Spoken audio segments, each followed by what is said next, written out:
다 함께 하나님 말씀 보도록 하겠습니다. 오늘 하나님의 말씀은 로마서 5장 11절에 기록되어 있는 한 절의 말씀입니다.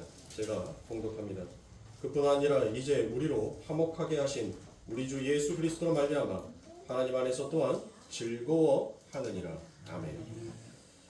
성도여 예가를 부르라라는 말씀을 가지고 제가 여러분들과 함께 서론과 본론의 부분들을 계속적으로 다루고 있습니다. 그래서 다음 시간에 이 말씀에 대한 결론을 맺으면서 왜 성도가 이 땅에서 예가를 불러야 하는지를 그것을 결론 짓고 여러분들과 이 말씀을 마치도록 하겠습니다. 제가 지난 시간에 여러분들에게 말씀드렸던 것은 하나님께서는 우리를 위하여서 모든 것들을 다 준비해 주셨다라는 말씀을 여러분들에게 드렸습니다. 여러분들이 과연 이 말씀을 가지고 얼마나 이 세상 가운데서 누리시고 그것으로 여러분들 기쁨으로 여기면서 사셨습니까? 하나님께서는 분명 우리들의 삶 가운데 너희가 요단강에 발을 담그라고 했던 것은 하나님께서 이미 요단강가의 그 물줄기를 멈추실 준비가 이미 되었다라는 것입니다. 하나님께서 우리들에게 감사하라라고 얘기하는 것은 우리들에게 이미 감사할 것들을 하나님께서 이미 준비해 주셨다라는 것입니다. 하나님께서 우리들에게 너희들은 쉬지 말고 기도하라는 것은 내가 너희들의 그 기도에 응답하여 줄 준비가 되어 있다라는 하나님의 깊은 뜻이 그 안에 담겨져 있습니다. 그런데 과연 우리는 어떠한 모습으로 한 주간을 사셨습니까? 성도는 삶의 열매나 세상의 기여도에 의하여서 평가되어지는 사람이 아닙니다. 성도는 하나님의 은혜에 얼마나 의존하면서 살아가느냐에 따라서 성도와 세상의 것과 구분이 되어지는 것입니다. 그러므로 사랑하는 성도님들, 우리는 우리의 유익을 위해서 예수를 믿는 자가 아닙니다. 우리는 하나님의 영광을 위하여서 예수를 믿고 있는 자다라는 것을 사랑하는 성도님들 잊으시면 안 됩니다. 아이가 자라나서 공부를 하고 어느 정도의 사회의 기반이 되는 하나의 위치가 되기까지는 여러분들 그 아이에게 끊임없는 노력이 필요합니다. 어느 날 한순간에 여러분들 나는 내 꿈이 대통령이에요. 저는 장군이 되겠어요. 저는 의사가 되겠습니다. 라고 했었을 때 그들이 말로만 나는 대통령이 되고 의사가 되고 장군이 되겠다라는 그와 같은 말만 해서는 안 됩니다. 그들은 그들의 삶 가운데에서 내가 대통령이 되기 위해서 대통령이 돼야 할 준비를 해야 하는 겁니다. 의사가 되고 싶은 사람은 의사가 되기 위하여서 어렸을 때부터 그것을 위하여 끊임없이 노력하며 가야 합니다. 그렇게 노력의 결과가 그를 세상에서 의사로, 대통령으로, 장군으로 만들어주는 거예요. 말만 해서 모든 것들이 만들어지지가 않습니다. 성도는 입으로 하나님 앞에 고백만 한다고 해서 성도가 될 수가 없다는 것이에요. 내가 기도했으면 기도에 대한 그와 같은 열심도 성도 안에서 일어나야 한다는 것입니다. 우리에게 하나님께서는 믿음을 주셨어요. 그 모든 것들을 입으로 시인하게 하시고 그 시인한 것을 우리가 지킬 수 있게끔 하나님께서 우리들에게 모든 것들을 다 준비해 주셨단 말입니다. 나는 할 수 없어요. 그래서 우리는 주님의 이름을 부릅니다. 그 주님이 우리들에게 함께 해주시는 거예요. 그러므로 성도님들은 무엇 해야 됩니까? 기도만 한다고 해서 여러분들 끝나는 것이 아니에요. 내 마음이 약한다는 것을 알았으면 우리가 예수 그리스도를 붙들고 그 예수님께서 우리들에게 그 모든 것들을 이루어질 수 있도록 우리는 또한 노력해야 한다는 것을 제가 분명히 여러분들에게 말씀을 드렸습니다. 얼마나 그 믿음을 발휘하기 위해서 여러분들은 노력하십니까? 여러분들의 의지로 하려니까 자꾸 무너지는 거예요. 예수 그리스도의 그 믿음으로 하면 이루지 못할 바가 없습니다. 나의 의지를 발동하면 여러분들 늘 실패가 있기 마련입니다. 그러나 예수 그리스도의 믿음을 발휘하면 그 안에는 그 믿음이 보이지 아니하는 소망을 만들어내고 그 소망이 우리들에게 찬란한 빛으로 반드시 드러나게 되는 때가 올 것입니다. 그러므로 성도는 이 땅에서 묵묵히 훈련하는 자예요. 노력하지 아니하고 여러분들 얻어지는 것은 아무것도 없습니다. 내가 주를 사랑한다라고요? 저는 오늘 아침에도 오늘 주일이라서 저는 샤워를 하면서 또 한 번 물었습니다. 하나님, 내가 정말 하나님을 사랑하는 자가 맞습니까? 하나님, 저는 하나님 앞에서 어쩌면 하나님보다 이 세상의 것들을 더 사랑하는 죄악된 종인지 모릅니다. 내 삶의 생존을 위하여서 하나님, 내가 목회를 하고 있는 자가 혹시 저이지는 않습니까? 내가 정말 하나님을 사랑합니까? 저는 그렇지 않냐는 것 같습니다. 오늘 성도님들 자신들에게 한번 물어보세요. 여러분들이 진짜 하나님을 사랑하는지, 내가 예수 그리스도를 믿고 도대체 나는 무엇은 이익을 위하여서 내가 지금 오늘 이 자리에 나왔는지를 여러분들 스스로가 여러분들을 체크 한번 해보세요. 여러분들의 신앙이 30년이든 40년이든 하나님 앞에는 한순간인 거예요. 1000년이 하루 같고 하루가 1000년 같은 하나님의 시간 앞에서 여러분들의 신앙이 30년 된 신앙이다, 3대가 믿는 신앙이다, 다 그런 것은 다 필요 없는 것입니다. 하나님은 지금 이 시간 여러분들의 마음을 보고 계시는 겁니다. 내가 얼마나 하나님을 바라보고 내가 얼마나 하나님을 위하여서 찬양할 준비가 되어 있는지 하나님은 그 마음을 살피시는 분이에요. 여러분들의 겉모습이 아무리 번지를 하더라도 하나님은 여러분들의 속을 보고 계세요.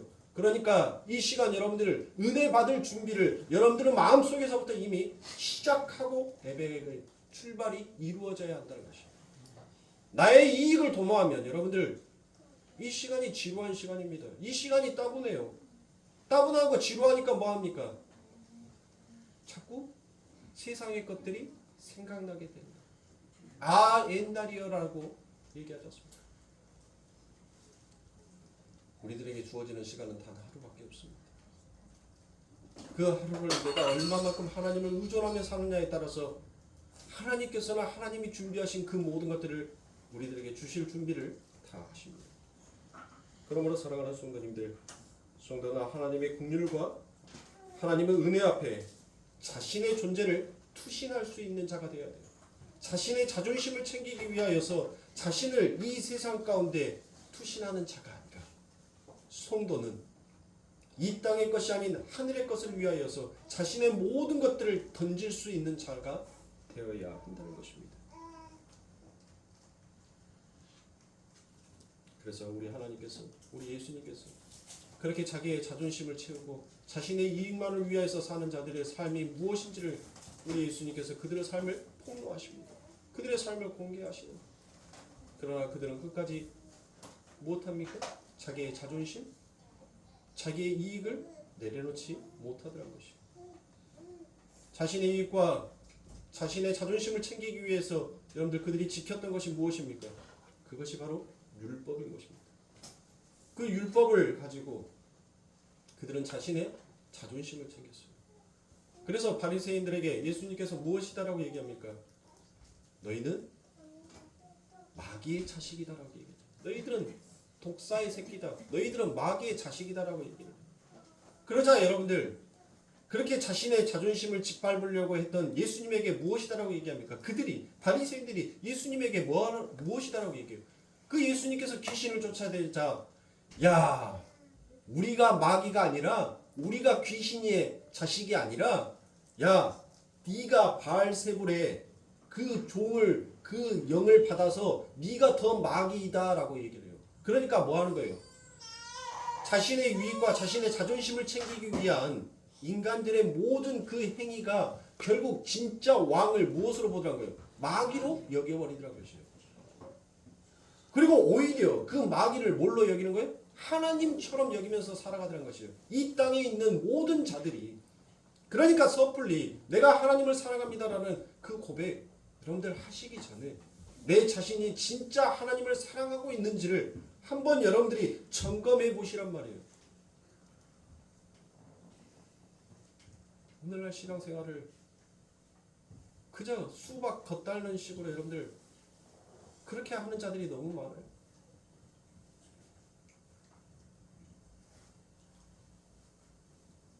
너무 많더라고요. 오늘 내 자신이 오늘 이 자리에 왜 앉아있는지조차도 제대로 인식하지 못하는 자들이 어찌야 하나님의 은혜가 무엇인지 깨달을 수 있고 내가 왜 죄인이라는지 그 고백을 하나님 앞에 온전하게 할 수 있겠냐고요. 아무리 설교자가 하나님의 말씀을 선포한다 하더라도 받아들일 자가 받아들일 준비를 하지 못하면 그것은 여러분들 한나?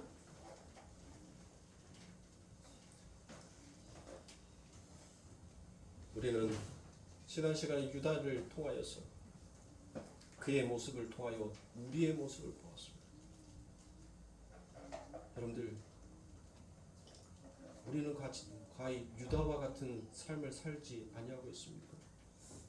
나의 천국을 위해서, 나의 구원을 위해서, 내 삶의 유익과 내 삶의 어려움이 없게 해달라고 그 예수의 이름을 우리가 빌려 사용하고 있지는 않습니까? 그러면서 언제든지 나의 유익이, 나의 구원이 채워졌다라고 생각되면 그 예수는 내 삶 가운데 온데간데 없이 여러분들 그렇게 떠나가더란 거예요. 그렇게 팔려가더란 거예요. 유다가 그 30냥의 예수 그리스도를 팔아버렸던 거죠. 과히 우리는 나의 유익과 나의 자존심을 챙기기 위하여서 그 자존심이 챙겨지고 내가 높아지면 우리는 예수 그리스도를 은 30냥에 팔아버리는 그 행위가 내 삶 가운데 날마다 나오고 있다는 것을 우리는 그거를 인지하지 못해요. 왜 인지하지 못해요? 죄가 죄인지를 모르기 때문에. 그것이 진짜 죄인 줄 안다면 우리는 못하는 거예요? 그걸 뭐예요? 유다가 여러분들 진짜 하나님 앞에서 자신의 자존심을 내려놓고 하나님의 은혜에 자신의 모든 것들을 투신할 수 있겠다라고 그렇게 믿어왔던 자라면 유다는 뭐 해야 합니까? 하나님, 내가 잘못 생각했습니다. 예수님, 내가 예수님을 팔아버렸어요. 하나님, 예수님, 나의 스승이여, 나는 정말 파렴치 아니한 몸입니다. 나는 나의 자존심을 챙기기 위해서, 나의 유익을 챙기기 위해서 내가 내 스승을 팔았습니다. 스승이여, 나 이제 어떻게 하면 좋습니까? 스승을 사랑한다라고 고백했던 내 이 고백이 하나님, 예수님 거짓으로 드러났는데 나 좀 용서해 주세요. 나를 긍휼히 여겨주세요, 선생님. 근데 유다는 그러지 않았어요. 끝까지 자기의 자존심을 챙기겠다고 자기 스스로 자기의 죄를 이제 짊어지겠노라라고 하였던 것이 유다지 않습니까? 그게 바로 저와 여러분이라는 거예요. 그게 바로 우리의 모습이라는 것입니다. 교회에 오면 여러분들 전부 다 듣기 좋은 소리만 듣고 싶어 해요. 이렇게 하면 복 받습니다. 이렇게 하면 자녀들이 잘 됩니다. 이렇게 하면 뭐합니다. 정작 교회 안에서 다뤄져야 될 죄의 말씀을 하면 전부 다 뭐합니까? 기머거리가 되고 한순간에 봉사가 되고 한순간에 벙어리가 되어버리더란 거예요.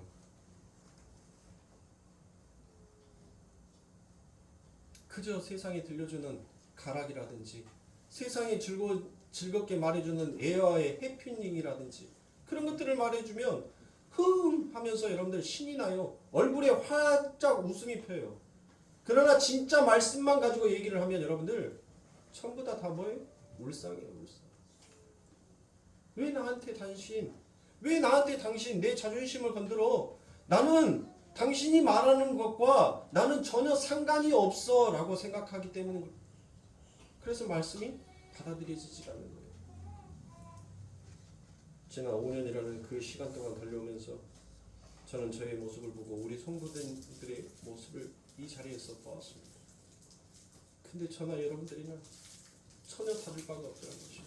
말씀을 전하는 저도 하나님의 말씀 앞에서 깨어지지 아니하고 또 말씀을 들은 여러분도 하나님의 은혜 앞에 더욱더 깊이 들어가지 못하는 그런 모습들을 보면서 하나님, 우리는 이래서 하나님이 필요하군요.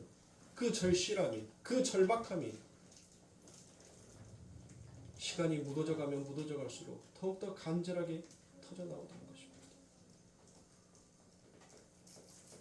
그래서 우리 하나님께서 이렇게 나약한 자, 스스로 왕의 자리에 올라서 나는 왕이다라고 생각하며 살아가는 그 모든 자들에게 아니야.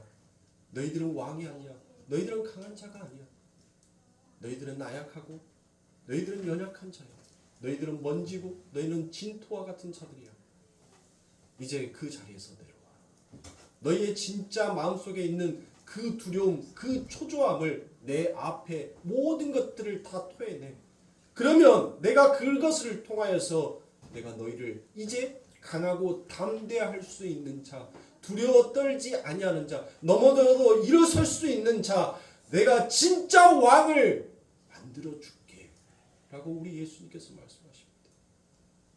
그런 예수님의 말씀 앞에, 그런 하나님의 은혜 앞에 우리는 하나님 앞에 무엇이다라고 또 앙앙거린지 아십니까? 에스겔서 18장입니다. 에스겔서 18장을 여러분들 찾아보십시오. 에스겔서 18장 1절부터 4절의 말씀에 보니 여호와의 말씀이 또 내게 임하여 가라사대 너희가 이스라엘 땅에 대한 속담에 이르기를 아비가 신 포도를 먹었으므로 아들의 이가 시다고 함은 어찌미뇨. 나 주 여호와가 말하노라. 내가 나의 삶을 두고 맹세하노니 너희가 이스라엘 가운데서 다시는 이 속담을 쓰지 못하게 되리라. 모든 영혼이 다 내게 속한지라. 아비의 영혼이 내게 속한같이 아들의 영혼도 내게 속하였나이니 범죄하는 그 영혼이 죽으리라 라고 말씀합니다. 하나님 앞에서 패역한 이스라엘입니다. 하나님의 은혜를 붙들려고 하나님께서 무엇합니까? 하나님께서 그들을 바벨론에 보냈죠. 이 에스겔의 말씀은 우리가 이미 새벽기도 때 다 끝낸 말씀이니까. 그래서 에스겔에서 하나님께서 내가 너희를 보냈다라고 하잖아요. 어디로? 바벨론으로 보냈다라고 얘기해요. 그런데 여러분들 이 바벨론은 어디를 상징하는 겁니까? 바벨론은 요한계시록에서 이 세상이다라고 얘기를 해요. 이 세상. 그러니까 하나님께서는 묵시의 속에 있는 완벽하게 하나님의 백성으로 완성되어 있는 그 하나님의 백성들을 어디에다 보냈다는 거예요? 이 역사에 던졌다는 거예요. 이 역사에 누가 보낸 거예요? 마귀가 보냈냐고요? 하나님께서 에스겔에서 하나님께서 내가 보냈다는 거예요. 그 보낸 이유가 무엇인가요? 그 보낸 이유는 너희의 자존심을 내려놓고 진짜 하나님의 은혜가 무엇인지를 너희 깨달으라는 거예요. 너희는 너희를 위해 너희 자존심을 지키기 위해서 이 세상에 너희를 투신하는 자가 아니라 그 모든 것들을 내려놓고 벗어놓고 하나님의 은혜를 위하여서 하나님의 말씀을 위하여서 너희 자신을 투신하는 자로 너희들이 이 역사를 걸어가면서 알아라는 겁니다. 알아고 깨달으라고. 그래서 하나님께서는 그들을 이 세상 가운데 보냈어요. 우리를 이 세상 가운데 보냈단 말이에요. 무엇을 알아라고?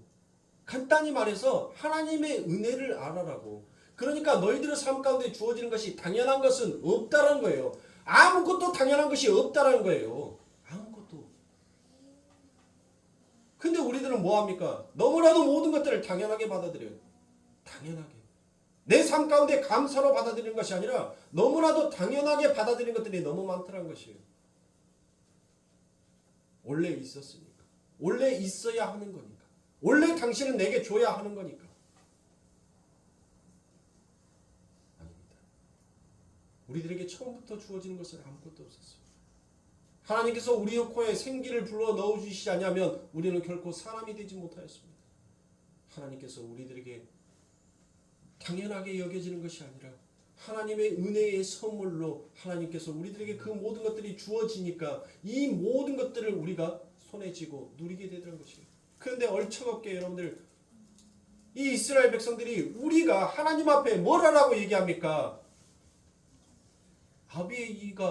아비가 신 포도주를 먹었는데 어떻게 아들의 이가 십니까? 이 말은 뭔 말이에요?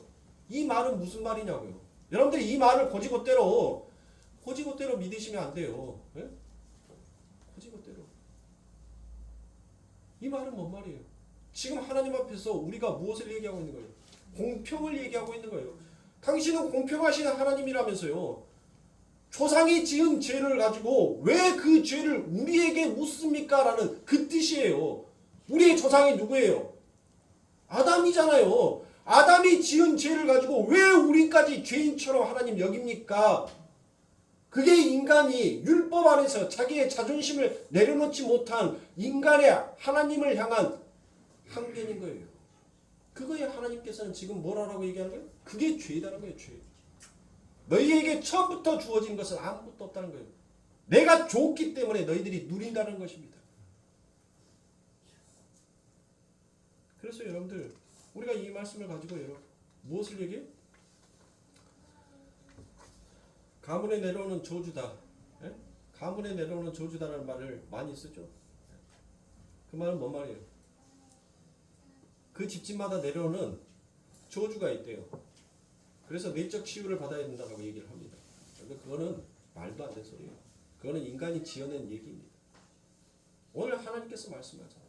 뭘 말씀한 거예요? 에스겔 18장을 제가 계속 볼 거예요. 계속 말씀을 읽어드릴 겁니다. 자, 읽어드리면서 제가 설명을 합니다.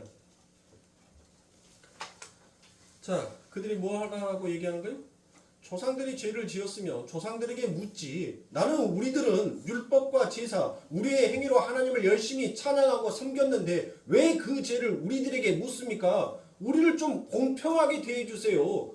그들은 아담의 때는 그들에게는 하나님의 법이 없었고 제사가 없었기에 그들은 마음의 생각대로 그들의 죄를 지었지만 우리들에게는 하나님께서 율법을 주셨고 제사의 법을 주셔서 우리는 그것을 열심히 지켰고 열심히 제사를 드렸으니까 그들과 우리랑은 틀리지 않습니까? 그런데 왜 우리들에게 그들이 없을 때와 지금 있을 때와 동일하게 하나님께서는 그것을 가지고 죄를 물으십니까? 라고 얘기합니다. 그때 하나님께서 이와 같이 얘기합니다. 에스겔서 18장 5절부터 9절입니다. 사람이 만일 의로워서 법과 의를 따라 행하며 산 위에 제물을 먹지 아니하며 이스라엘 족속의 우상들에게 눈을 들지 아니하며 이웃의 아내를 더럽히지 아니하며 월경 중에 있는 여인을 가까이 하지 아니하며 사람을 학대하지 아니하며 빚진 자의 전당물을 도로 주며 억탈하지 아니하며 줄인 자에게 식물을 주며 벗은 자에게 옷을 입히고 별일을 위하여 꾸이지 아니하며 이자를 받지 아니하며 스스로 손을 금하여 죄악을 짓지 아니하며 사람 사이에 진실이 나타나며 내 율례를 쫓으며 내 규례를 지켜 진실이 행할진대 그는 의인이니 정령 살리라 나 주 여호와의 말이니라 라고 이와 같이 얘기합니다. 여러분들 얼핏 보면 에스겔서 18장 5절부터 9절의 말씀을 여러분들 보세요. 얼핏 육신의 눈으로 보면 뭐처럼 보입니까? 너희들 똑바로 살아. 착하게 살아. 이렇게 살면 내가 뭐 해주겠다는 거예요? 내가 너희들 살려줄게 라고 이와 같이 얘기합니다. 그러면서 하나님께서 뭐라고 얘기합니까? 너희들이 과연 이 수준으로 되니? 이 수준이 되니? 너희들이 진짜 이렇게 살 수 있니? 라고 묻는 거예요. 그러면서 그 의인이 낳은 아들의 이야기를 다시 한번 하나님께서 그들에게 들려줍니다.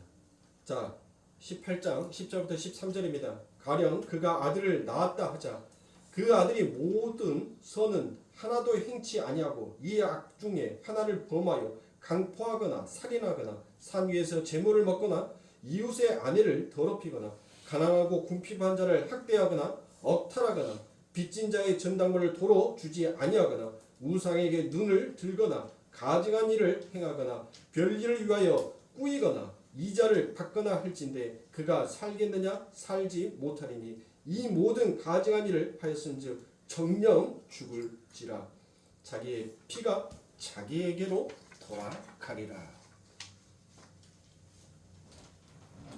여러분 보세요.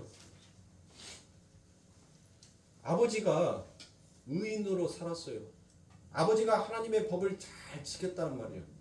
근데 그 아버지가 지킨 그 의가 아들에게 상속이 되냐라고 묻는 거예요. 지금 뭐 하는 거예요? 그 아버지가 누구예요? 하나님을 얘기하잖아요. 예수님을 얘기한단 말이에요. 예수님께서 모든 것들을 다 의롭게 지키셨어요. 지키셨어. 근데 그것을 여러분들 예수님이 의롭다고 해서 너희들까지 의로운 자가 된 것이 아니다는 거예요. 자, 이 말을 여러분들 잘 생각하셔야 돼요. 예수님께서 예수님의 의로 우리가 물론 의인이 된 것은 맞아요. 그런데 우리가 단순히 예수를 믿는다라고 해서 여러분들 끝나버린 의가 아니라 그 의는 이루는 의란 말이에요. 누구와 함께? 예수와 함께 그 의가 내 안에서 무엇을 깨닫게 만드는 거예요? 죄가 무엇인지, 의가 무엇인지, 심판이 무엇인지를 그것을 깨닫고 진짜 예수를 의지하는 자, 진짜 하나님을 믿는 자, 그 자가 하나님의 백성이라는 거예요. 아버지가 아무리 선하게 선을 행하고 의를 행한다 한들 그 아들이 악을 범하면 그것은 아버지가 아무리 의인이어도 그 아들도 의인이 될 수 없더라는 거예요. 그러니까 뭔 말이에요? 그러니까 제가 방금 말씀드렸던 뭐 가게에 흐르는 저주? 그거는 없어요, 여러분들. 뭔 그런 어디서 대먹지도 않는 이상한 말을 성경에다 끄집어 와가지고 하는데 그건 없어요. 예수님께서 하나님께서 정확하게 말씀하잖아요. 뭐를? 아버지가 의인이고 아들이 악인이면 아들은 죽을 것이고 아버지는 살 것이라는 거예요. 그게 공평이라는 거예요. 아버지가 아무리 의인이라고 아들이 죄를 범하였는데 그 아들까지 의인으로 여겨주지는 않는다는 거예요. 너희들이 내 앞에서 공평 얘기하는데 나는 진짜 너희들이 공평이 무엇인지 알고 내게 이야기하느냐라고 말씀하는 거예요. 그러면서 이어지는 18장 14절부터 20절의 말씀에 또 아들을 가지고 이랬다 저랬다예요. 이랬다 저랬다. 위에는 아들이 뭘 했어요? 아들이 죄를 범하였단 말이에요. 근데 이제는 18장 14절부터는 뭐가 나오냐면 아들이 의를 지키고 아버지가 악을 범하는 것을 이야기합니다. 에스겔 18장 14절부터 20절입니다. 또 가령 그가 아들을 낳았다 하자. 그 아들이 그 아비의 행한 모든 죄를 보고 두려워하여 그대로 행하지 아니하고 산 위에서 재물을 먹지 아니하며 이스라엘 족속의 우상에게 눈을 들리지 아니하며 이웃의 아내를 더럽히지 아니하며 사람을 학대하지 아니하며 전당을 잡지 아니하며 억탈하지도 아니하고 줄인 자에게 식물을 주며 벗은 자에게 옷을 입히며 손을 금하여 가난한 자를 압제하지 아니하며 별리나 이자를 취하지 아니하여 내 규례를 지키며 내 율례를 행할진대 이 사람은 그 아비의 죄악으로 인하여 죽지 아니하고 정녕 살겠고 그 아비는 심히 포악하여 그 동족을 억탈하고 민간에 불선을 행함으로 그는 그 죄악으로 인하여 죽으리라. 그런데 너희는 이러기를 아들이 어찌 아비의 죄를 감당치 않겠느냐 하는도다. 아들이 법과 의를 행하며 내 모든 율례를 지켜 행하였으면 그는 정령 살려니와 범죄하는 그 영혼은 죽을지라. 아들은 아비의 죄악을 감당치 아니할 것이요 아비는 아들의 죄악을 감당치 아니하리니 의인의 의도 자기에게로 돌아가고 악인의 악도 자기에게로 돌아가리라. 보세요. 이게 공평이란 거예요. 이게 하나님이 말씀하신 공평이란 거예요. 네가 내 앞에서 너희 아비가 죄인인데 그 아비의 지은 죄를 보고 너희가 두려워서 하나님을 진짜로 섬기면 내가 너희들을 살려주겠고 그 아비가 의를 행한데 그 의를 보고 자식이 무엇하는 거예요? 자식이 죄를 범하면 그 아비는 살고 그 아들은 죽이겠다는 거예요. 그런데 어느 누구도 그 아비를 위하여서 대신 자기의 목숨을 내어줄 자가 없고 그 자식도 아비를 위하여서 대신 죽을 자가 없다는 것이에요. 이게 공평이라고 얘기해요. 그러니까 사랑하는 성도님들 뭐예요? 아버지가 도둑놈이에요.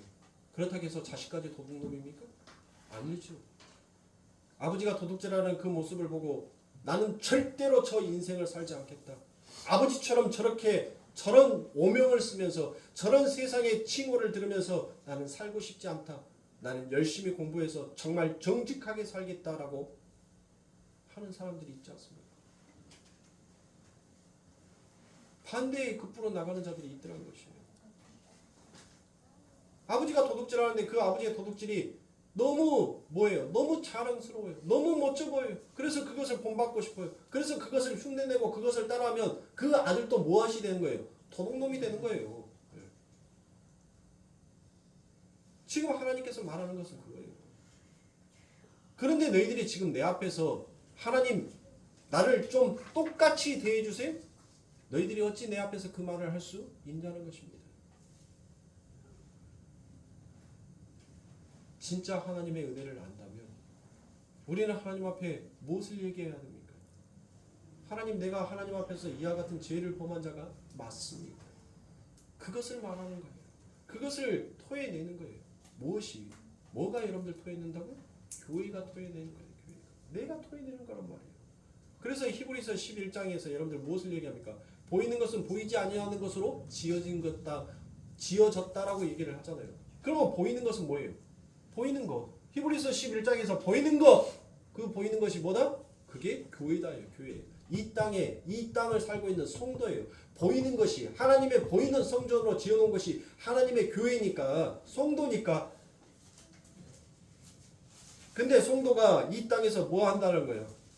이 땅에서 여러분들 요한계시록에 가면 성도가 이 땅에서 우리는 자꾸 하나님의 말씀에 의해서 무엇해야 된다는 거예요? 우리는 자꾸 우리의 존재를 벗어지게끔 되어 있어요. 벗어지게끔. 깨어지게끔 되어 있단 말이에요. 그래서 진짜 보이지 아니하는 하나님의 나라의 그 하늘의 교회가 지어져 가는 거예요. 지어져 가는 거예요. 여러분들 예수 그리스도께서 이 땅에 오셔서 여러분들 누구와 싸우세요? 예수님께서 이 땅에 오셔서 누구와 싸우냐고요? 네? 마귀랑 싸워요? 어떤 마귀? 여러분들 예수님이 누구랑 싸운지도 모르면 어떡합니까? 신앙생활을 30년, 10년 적게는 그렇게 하신 분들이 예수님이 내가 믿는 주님이 지금 누구와 싸우고 있는지도 모르면 여러분들 어떻게 하자는 거예요? 그 예수님이 여러분들 부처랑 싸워요? 마호메트랑 싸웁니까? 알라랑 싸워요? 그럼 누구랑 싸우는 거예요? 바벨론이랑 싸우는 거예요. 예수님은 그 어린 양의 예수 그리스도가 그 어린 양이 싸우는 것은 여러분들 그 바벨론이라고 해요. 바벨론은 뭐다? 세상이다. 세상은 뭐다? 우리다. 우리 안에 있는 그 바벨론. 나의 자존심을 지키기 위해서, 나의 배를 불리기 위해서 늘 장사하는 배처럼 다니는 그 영혼의 거래를 하고 있는 바로 나랄 거다. 내 안에 있는 율법, 내 안에서 항상 그 하나님의 이름을 가지고 여러분들 못 삼고 싶어 하는, 내가 왕 삼아버리고 싶어 하는 그것과 하나님은 그 어린 양이 그것과 싸우는 거예요. 어린 양이 세상과 뭐 하려고 싸워요? 이 세상을 뭐 한다고 싸우냔 말이에요. 그냥 하나님이 후 하고 불어버리면 없어져 버릴 세상인데 이 세상에 여러분들 하나님의 손에서 싸움거리가 되나요? 부처와 마호메트가 여러분들 싸움거리가 되나요? 저 이스라엘 백성들 보면 여러분들 아직도 걔들은 진짜 하나님의 은혜가 무엇인지를 몰라요. 우리 만군의 여호와가 알라와 싸울 것이다. 알라는 뭔데요? 알라는 인간 아닌가요? 피조물이 신과 싸움이 됩니까? 뭔 전설 속에 나오는 신화의 얘기를 하고 있습니까? 포세이돈이랑 인간이 싸워가지고 그 포세이돈을 물리쳐서 뭔 그리스 신화에 나오는 그 엄청난 이야기들을 하고 있냐고요. 현실적으로 바라보세요. 성도라면 눈을 뜨는 자가 되어야 합니다. 하나님과 이 세상이 싸움거리가 되냔 말이에요. 아니 우리 애은이 5살 먹은 애은이한테 물어봐도 야, 너 삼촌이랑 너랑 싸우면 누가 이길 것 같아? 하면 여러분들 저 5살짜리 애은이도 안다니까요.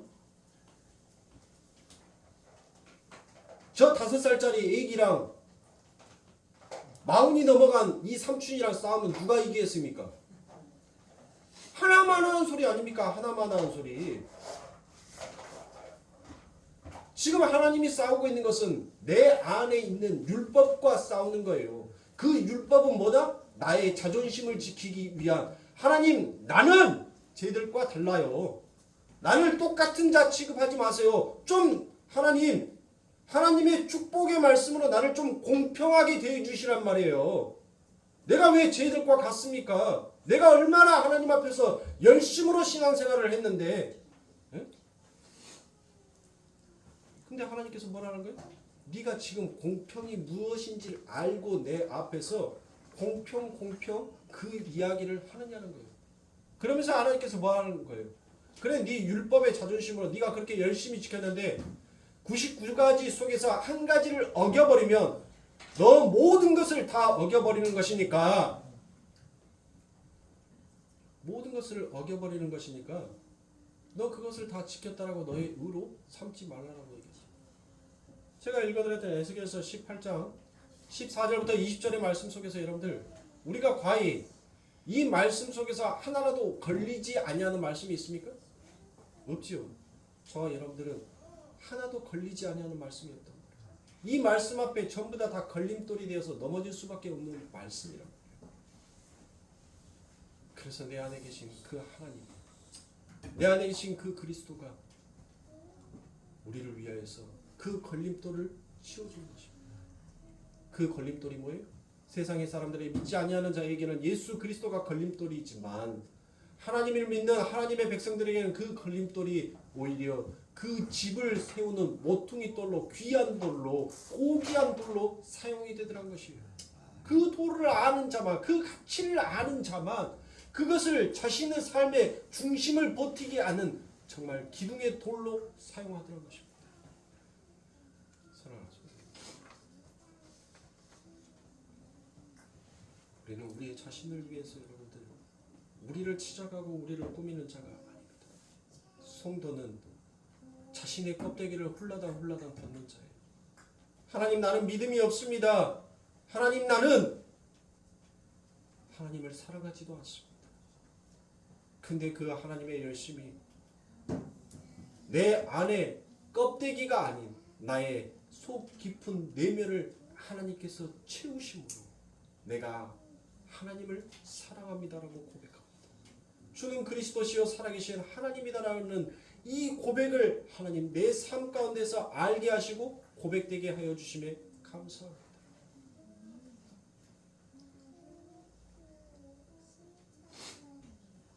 이게 바로 진짜 하나님을 찬양하는 자, 하나님을 섬기는 자의 삶이라고 말할 수 있습니다. 그런데 율법주의는 뭘만을 위해서 달려가요? 이 껍데기를 치장하고 껍데기를 화려하게 만드는 데만 여러분들 그렇게 달려가고 그것이 오늘날 하나님의 성전 삼고 있는 교회다라는 모든 자들의 본 모습이에요. 하나님은 그 화려함, 그 껍데기만 치장하는 것, 그것을 하나님께서는 무엇이라고 얘기해요? 회칠한 무덤이다라고 얘기하잖아요. 겉만 번지를 냈지 그 속은 썩은 내가 가득한 죄악으로 더러움으로 악으로 가득 차 있구나라고 얘기를 하는 겁니다. 이게 오늘날 성도들이란 거예요. 이게 오늘날 저와 여러분들이 믿고 있는 신앙생활이다라고 하는 그 형태인 것입니다. 이게 역사고 이게 실체인 거예요. 이것을 인지하고 계시는 거예요. 내가 과연 진짜 하나님을 섬긴다면서 나는 이 껍데기를 치장하고 이 껍데기의 화려함을 위하여서 하나님을 사랑한다는 거짓된 입술을 나는 쉼없이 뱉고 있는 자는 아닌지 여러분들 우리는 이 시간 정말 하나님의 그 은혜 앞에서 반성할 수 있어야 돼요. 유다가 정말 회개했다면 하나님 내게 긍휼을 베풀어 주시옵소서. 나 한 번만 살려주세요. 다시는 이와 같은 죄를 범하지 않겠으니 하나님 나 한 번만 살려주세요. 오직 나를 살려주실 수 있는 분은 하나님 한 분뿐입니다. 그게 회개예요. 내 스스로 내가 내 죄를 감당하겠습니다라고 가서 나무에다가 목매달아 버리는 것이 그게 여러분들 하나님이 원하시는 바가 아니라고요. 그런 유다를 하나님께서 뭐라고 해요? 너는 차라리 안 태어난 것이 태어나지 아니했던 것이 오히려 더 복이겠구나라고 얘기합니다. 사랑하는 성도님들, 우리는 우리의 껍데기를 벗고 진짜 내 안에 내면에 담겨져 있는 그 예수를 자꾸 우리들의 삶 가운데서 뽑아내야 돼요. 그게 성도인 것입니다. 그래서 요한계시록 17장 4절과 5절, 14절과 18절의 말씀에 보니 그 여자는 자줏빛과 붉은 빛 옷을 입고, 자 자줏빛 옷은 누가 입는다고 했어요? 자줏빛 옷, 자주색 옷. 그렇죠. 자주색 옷은 왕이 입는 옷이에요. 왕. 그리고 금과 보석과 진주로 꾸미고 손과 손에 금잔을 가졌는데, 자 여기에서 금과 보석과 진주를 꾸미고 손에 금잔을 가졌다는 것은 전부 다 이것을 누가 갖고 있는 거예요? 왕이 갖고 있는 거란 말이에요. 왕만이 여러분들 이 모든 것들을 다 가지고 있을 수 있어요. 그래서 가지간 물건과 그의 음행의 더러운 것들이 가득하더라. 그 이마에 이름이 기록되었으니 비밀이라. 큰 바벨론이라. 땅의 음녀들과 가증한 것들의 어미라 하였더니 14절입니다. 저희가 어린 양으로 더불어 싸우려니와 어린 양은 만주의 주시오 만왕의 왕이시니 저희를 이기실 터이요 또 그와 함께 있는 자들을 곧 부르심을 잊고 빼내심을 얻고 진실한 자들을 이기리로다. 18절입니다. 또 내가 본 바 여자는 땅의 임금들을 다스리는 큰 성이라 하더라. 자 여러분들, 큰 성, 산 위에 있는 마을, 이게 바로 뭐냐면 폴리스라는 거예요. 폴리스. 경찰 말고 폴리스 하면 경찰부터 여러분들 머릿속에 떠오르는데, 폴리스 하면 여러분들 한 사회를 말하는 거예요. 한 마을의 집단을 가리켜서 폴리스다라는 그와 같은 단어를 씁니다. 자, 그런데 산 위에 있는 마을이 있는데, 여러분들 이 마을이 어떤 마을이에요? 산 위에 마을이 있대요. 나 요한계시록 때 했는데 감사합니다. 내가 다음번에 요 말씀들 다 정리되어서 끝나면 또 요한계시록 또 해드릴게요. 할렐루야네. 할렐루야. 감사합니다. 말씀 준비할 필요 없게끔 하나님 축복해 주셔서 감사합니다. 했던 거 또 써먹을 수 있게끔 해주시면 감사합니다. 네? 자, 여기에서 산 위에 있는 마을, 이 산 위에 있는 마을은 이 히브리 사람들에게 있어서 그 산 위에 있는 마을은 여성 단수로 썼어요. 여성 단수. 자, 여성 단수는 뭐다? 교회니까 여성 단수로. 그러니까 신약에서는 여성 단수로 쓰이는 것이 전부 다 여자를 가리키고 교회를 가리켰었을 때, 그때 여성 단수로 쓰인다라고 했죠. 오직 남성으로 쓰이는 것은 누구밖에 없어요? 예수밖에 없어요. 예수밖에. 그러니까 여성으로 쓰여야 되는 거. 그러면 이 여성에 쓰여져 있는 이 단어, 교회를 상징한다겠죠. 그러면 산 위에 교회, 산 위에 교회. 이 이스라엘 백성들에게 교회는 뭐밖에 없어요?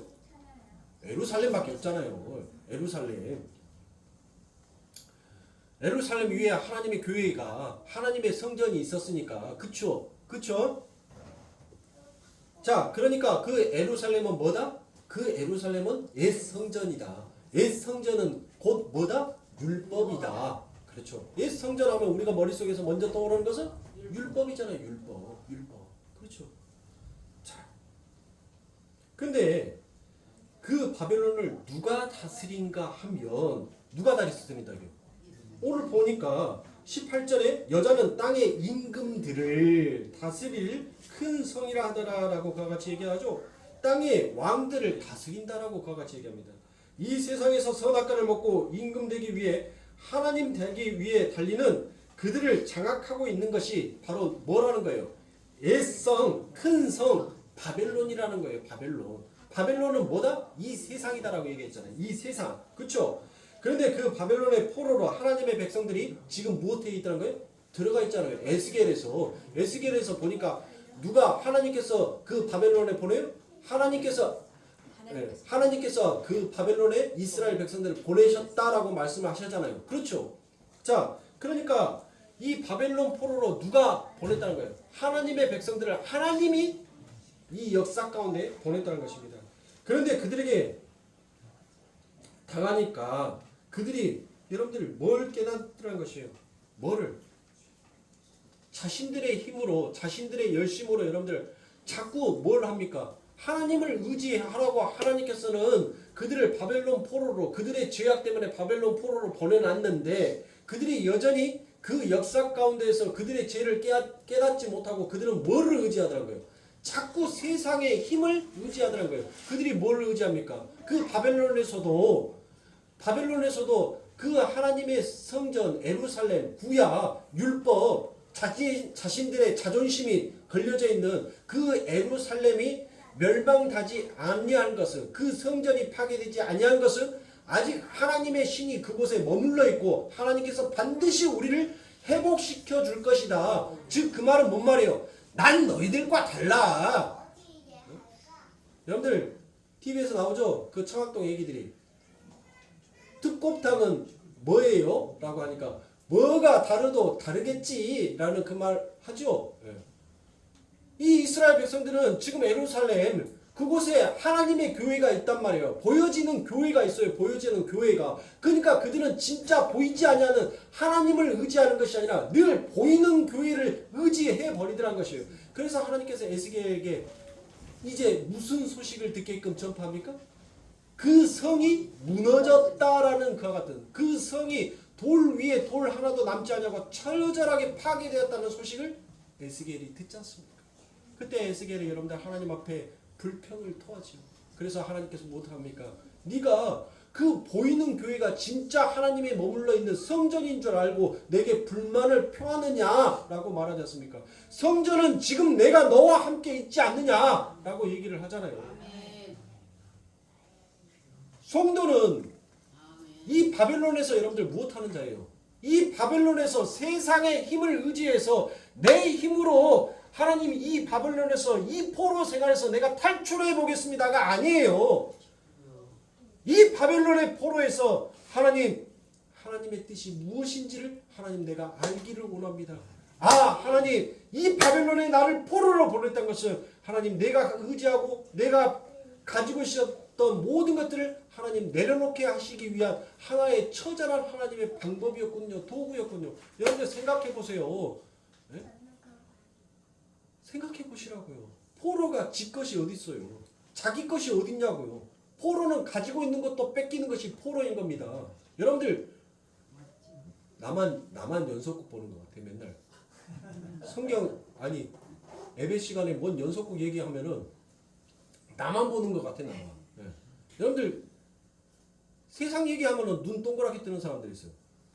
연인이라는 여러분들 드라마 봤어요? 연인이라는 드라마. 그 연인이라는 드라마에 가면 보면 이 우리나라 조선의 여자들이 엄청난 포로로 끌려갑니다. 엄청난. 거기서 엄청난 순환을 당해요. 엄청난 고난을 당한단 말이에요. 그 포로들이 가지고 있었던 그들이 가지고 있었던 것마저도 여러분들 전부 다 뺏겨요. 그들이 양반의 신분이라 할지라도 그 양반의 신분도 그 포로라는 이름 앞에서는 뺏겨버립니다. 그리고 그들은 처절한 종살이를 하는 거예요. 그 종은 여러분들 뭐예요? 자네도 두드러 맞고 못해도 두드러 맞아요. 그게 종이었단 말이에요. 하나님의 교회, 하나님께서 하나님의 백성들을 이 세상 가운데 던져버리는 것은 무엇 때문에 던지는 거예요? 이 세상을 통하여서 너희들이 의지하고 너희들이 가지고 있는 그 공평, 자존심, 너희들의 유익이 되겠다라고 생각하는 그 모든 것들을 하나님께서 뭐 하시는 작업이에요? 포로를 여러분들 잡아가면은 그가 지니고 있었던 거, 그가 가지고 있었던 거 모든 것들을 다 벗겨내버리듯이 하나님께서는 이 역사 바벨론 가운데서 하나님의 교회를 그렇게 벗겨버리는 거예요. 하나님의 교회를. 그래서 보이는 교회를 벗겨버리고 폭로시키고 나니까 무엇하더라고요? 그 안에 뭐만 담겨져 있어요? 그 안에 추악함만 더러움만 가득한 거예요. 똥만 가득 차 있더란 것이에요. 똥만. 근데 그 똥을 아버지 하나님의 생명의 물로 이제 씻어내는 거예요. 그래서 그렇게 씻어서 이제 그들을 통하여서 무엇을 보게끔 하늘의 교회를 보여요? 여러분들 하나님의 나라가 여러분들 눈만 뜨고 구름 조금만 걷어줘봐. 우리 아버지 집 저기 보이냐고요? 눈 씻고 봐도 여러분들 안 보이죠? 예? 눈 씻고 봐도 하나님의 집은 하나도 안 보여요. 하늘만 바라보면 맨 별들만 반짝반짝하니 보이지. 그 별 이상의 어디가 내 아버지 집인지를 안 보인지 않나요? 근데 하나님께서는 못하는 거예요? 그렇게 성도를 이 바벨론 가운데에서 그들이 의지하고 있는 모든 것들을 벗겨내고 씻겨서 하나님께서는 그 아버지 하나님의 교회가 마치 그들의 눈에 보여지는 교회처럼 지어져 가게끔 비춰져 가게끔 증거되어져 가게끔 만들어 가시는 거예요. 그러니까 성도는 이 땅에서 이 세상의 것을 가지고 이 세상의 것으로 여러분들 의지하면서 사는 것이 아니라 이 세상의 것들을 내려놓고 사는 자가 성도라는 것이에요. 그렇다고 해서 여러분들의 삶 가운데서 모든 것을 내려놓으라는 말이 아니에요. 또 순수하게 또 듣고 순수하게 좀 들었으면 순수하게 좀 연보통에 넣어봐요. 한번 내가 그러면 순수하게 받아들여 줄게. 예? 여러분들보다 직장 생활도 하지 말고 여러분들이 집도 마누라도 아내도 자식도 다 내려놓으라는 말이 아니에요. 그 말이 아니라 우리의 삶의 중심에 그것이 나의 전부다라고 여기는 그 마음을 내려놓고 늘 내 삶의 중심에 예수를 먼저 들여놓을 수 있는 자. 예수님 다음에 예수님께서 주셨기에 나에게 부모가 있고 예수님께서 주셨기에 나에게 자식이 있고 예수님께서 주셨기에 가족이라는 이 구성원이 이 세상이라는 것들이 내가 지금 누리고 있는 모든 것들이 다 있습니다라고 고백할 수 있는 그 삶으로 살아가라는 거예요. 네? 진짜 내려놓으면 내려놓지 못하면서 저부터 못 내려놔요. 뭘 내려놓습니까? 제가 신성이 어떻게 내려놔요? 못 내려놔요. 저 내려놓을 수가 없죠. 그 내려놓음이 아니란 말이에요. 그래서 우리 예수님께서 바로 이걸 가지고 싸운 거예요. 그 어린 양이 내 안에서 늘 바벨론화 되어 가고 늘 그것만을 의지하려고 가는 거, 그것을 하나님께서는 뭐 하는 거예요? 하나님께서 그것과 싸우는 거예요. 야, 너 그것과 싸우지 마. 내가 더 큰 힘이 되어줄 테니까 너 그것과 싸우지 마. 그 말씀을 하는 겁니다. 그래서 하나님께서 우리들에게 무엇을 주신 거예요? 믿음을 주시는 거예요. 이것을 정말 아는 성도라면 우리는 뭐합니까? 그 하나님의 은혜 앞에 감격하여서 베드로 사도가 뭐 했다고요? 하나님의 은혜를 너희들에게 편지를 쓰면서 나의 모습을 회상하여 보니까 뭐가 터져 나오더라고요. 찬송이 터져 나오더라고요. 그 마음속에서 기쁨의 감격이 눈물이 솟구쳐 올라오더라고요. 하나님, 이런 쓰레기 같은 나를, 이런 버러지 같은 나를 아버지 하나님의 영광스러운 도구로 당신은 정말 위대한 자다라는, 너는 나한테 있어서 아주 훌륭하고 위대한 자야 라고 인정해 주셔서 하나님, 이 벅찬 감격을 내가 무엇으로 하나님 앞에 고백하겠습니까? 그 베드로가 그 하나님 앞에 그 찬송을 드렸단 말이에요. 그 찬송을. 네? 성도는 이 세상을 살면서 그 하나님의 은혜가 무엇인지를 안다면 여러분들 하나님 앞에 하나님 공평하게 대해주세요. 아니 아담이 죄를 범했지 내가 죄를 범한 것은 아니잖아요. 아비가 신포도주 먹었지 내가 신포도주 먹은 거 아닌데 왜 내 일을 쉬게 만듭니까? 라고 하는 것이 그게 바로 하나님 앞에 죄라는 거예요. 진짜 구원받은 자, 진짜 은혜가 무엇인지 아는 자는 하나님이 주시든 아니 주시든 하나님 그저 감사합니다. 감사로 끝나는 거예요. 왜요? 내 인생에 주로부터 모든 것들이 주어졌으니까. 아멘. 여러분들이 나는 1978년 9월 15일에 누구누구 아버지 누구누구 어머니 밑에서 어디 동네에 나는 태어나고 싶습니다라고 제가 하나님 앞에 요구했겠어요? 태어나 보니까 내게 아비가 있고 내게 어미가 있고 내게 친척이 있고 내게 가족이 있더란 것이에요. 내가 요구해서 내가 선하게 살아서 내가 착하게 살아서 내가 하나님의 율법의 말씀을 지켜서 하나님께서 주신 것이 아니라 하나님께서 모든 것들을 내를 위해서 준비하여 주셨고 그 주신 은혜가 무엇인지를 이 역사를 통해서 너는 처절하게 깨닫고 알아라고 하나님께서는 우리들에게 말씀하여 주신 것입니다. 그것을 우리가 진짜 감사로 안다면 우리는 하나님 앞에 나 공평하게 대해주세요라는 가히 그 말을 할 수가 없다는 것입니다. 하나님, 나 죄인 맞아요. 그래서 나는 하나님 빼고는 살 수가 없어요. 물고기가 물을 떠나서 하나님 어떻게 삽니까? 하나님의 성도가 하나님을 떠나서 어찌 살 수 있겠습니까? 이렇게 고백하는 것이 성도인 것입니다. 시간이 너무 많이 지나가서 더 해야 하는데 아직도 원고가 4장이나 남았는데 이 4장은 차마 끝내지도 못하고 넘어가겠습니다. 제가 주일만 되면 정말 바빠요. 말도 빨라지고 해주고 싶은 것은 많고 먹이고 싶은 것은 많은데 시간은 항상 한정되어 있으니까 그러니까 바빠요. 그래서 모든 예배의 순서들을 정말 다 잘라서 버려버리고 싶을 정도로 근데 이것을 또 잘라서 버리자니 너 2단 아니여? 라고 이렇게 말이 또 나올까봐 그래서 형식의 틀을 갖추는데 진짜 이딴 거 뭔 필요가 있냐고요. 이런 거 뭔 필요가 있어요. 예? 아니 찬송 몇 장 부르고 기도하고 바로 말씀 들어가서 말씀 듣고 그것으로 끝내면 되지. 사도신경 해야 되고 주기도문 해야 되고 성시경문 해야 되고 찬송 이렇게 불러야 되고 봉헌기도 해야 되고 뭐 신경일이 날 때가 많아요. 저는 진짜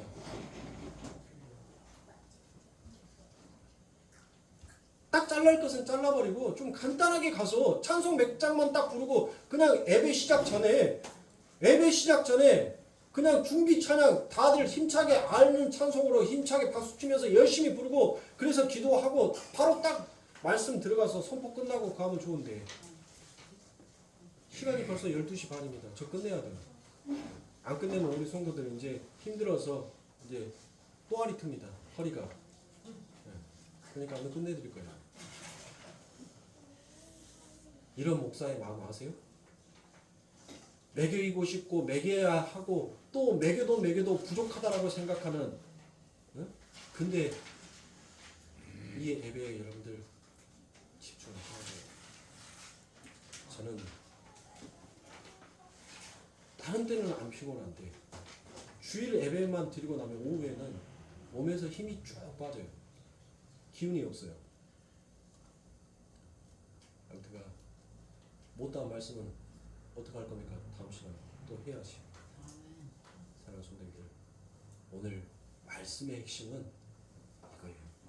하나님, 나 공평하게 대해주세요가 아니라 하나님, 공평하신 하나님, 나에게 언제나 그 공평을 이루시는 하나님.